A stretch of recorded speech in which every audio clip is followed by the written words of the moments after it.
નમસ્કાર મિત્રો, હું છું એડવોકેટ હિમાંશુ મકવાણા. મિત્રો, તમે અમારી ચેનલની અંદર નવા હો તો ચેનલ સબસ્ક્રાઇબ કરશો, જેથી કરીને કાયદાને લગતા આવનાર વિડીયો આપ સુધી પહોંચી રહે.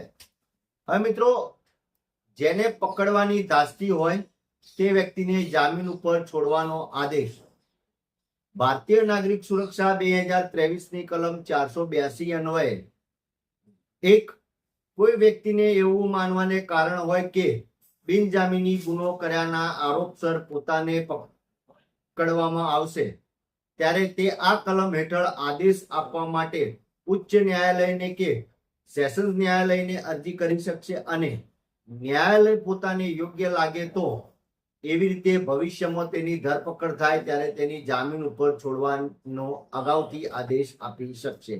એટલે કે મિત્રો, ભારતીય નાગરિક સુરક્ષા 2023ની કલમ 482 અન્વયે તે આગોતરા જામીન અરજી આ કલમ હેઠળ મૂકીને જામીન મુક્ત થઈ શકે છે.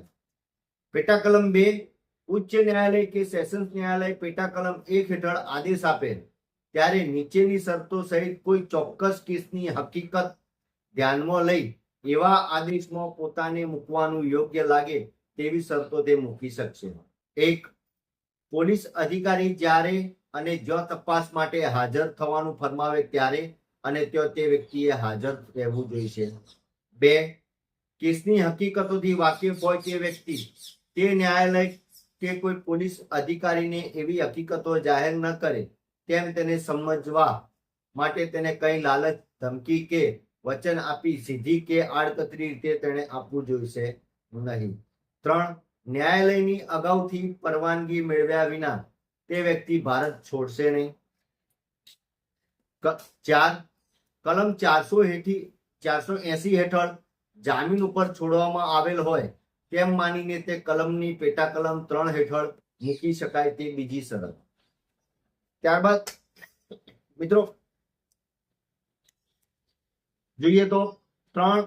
તે વ્યક્તિ એવા આરોપસર પોલીસ સ્ટેશનના ઇન્ચાર્જ અધિકારી ત્યાર પછી વગર વોરંટે પકડે અને ધરપકડના સમયે અથવા એવા અધિકારીની કસ્ટડીમાં હોય તે દરમિયાન તે કોઈ પણ સમયે જામીન આપવા તૈયાર હોય તો તેને જામીન ઉપર છોડવામાં આવશે અને એવા ગુનાની ઇન્સાફી કાર્યવાહી શરૂ કરનાર મેજિસ્ટ્રેટે એવો નિર્ણય કરે કે તે વ્યક્તિ વિરુદ્ધ પ્રથમ તો વોરંટ કાઢવું જોઈએ તો પેટા કલમ 1 હેઠળના ન્યાયાલયના આદેશ સાથે સુસંગત જામીની વોરંટ તેણે કાઢવું જોઈએ. 4. ભારતીય ન્યાય સંહિતા 2023ની કલમ 65 અને 70ની પેટા કલમ 2 હેઠળ સમાવિષ્ટ કોઈ ગુનો કર્યો હોવા અંગેનો આરોપ મૂકવામાં આવેલ હોય તેવી વ્યક્તિની ધરપકડના કિસ્સામાં આ કલમનું કાંઈ પણ લાગુ પડશે નહીં.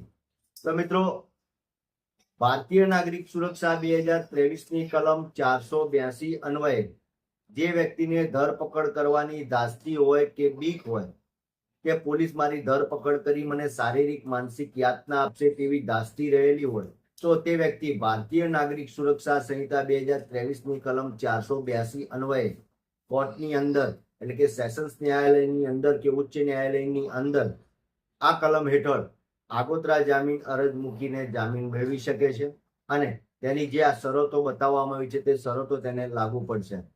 ત્યારબાદ જોઈએ તો શરત 4ની અંદર એવું કહેવામાં આવ્યું છે કે ભારતીય ન્યાય સંહિતા 2023ની કલમ 65 અને 70ની પેટા કલમ 2 હેઠળ સમાવિષ્ટ કોઈ ગુનો કર્યો હોવાનું અંગેનો આરોપ મૂકવામાં આવે હોય તેવી વ્યક્તિની ધરપકડના કિસ્સામાં આ કલમનું કાંઈ પણ લાગુ પડશે નહીં. મિત્રો, વિડીયો ગમ્યો તો લાઈક કરજો, શેર કરજો, કોમેન્ટ કરજો.